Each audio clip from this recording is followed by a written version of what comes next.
hundreds of Americans who were quarantined on the Diamond Princess cruise ship are back on U.S. soil. 2 chartered flights from Japan touching down overnight at Air Force bases in Texas and California.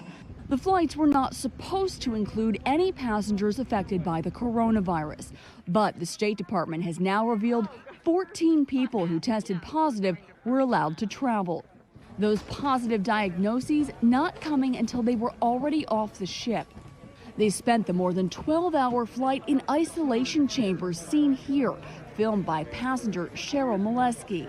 After nearly 2 weeks in quarantine, she and her husband decided it was time for their extended vacation to come to an end. Honestly, you're much safer getting off this ship.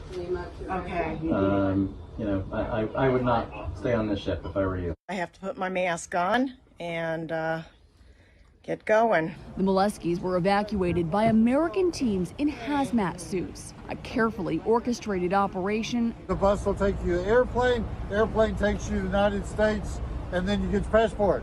All good with that? Okay. To avoid exposure before getting on the flights. Well, we're exhausted, but we're on the plane.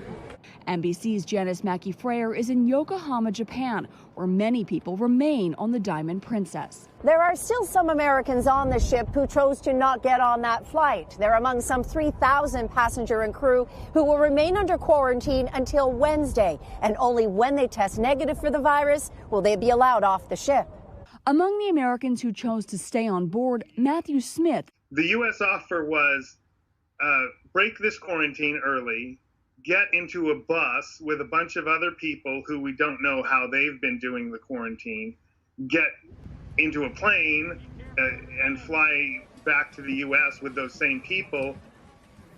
All right, so Sarah, these Americans who've landed in Texas and California, what's next for them? Well, Craig, what happens next depends on whether or not you have coronavirus. Infected passengers will be treated at a hospital. Everyone else is facing a mandatory 14-day quarantine with frequent health checks. And Craig, keep in mind, it's been nearly a month since these folks first set sail on their cruise, and home is still pretty far away.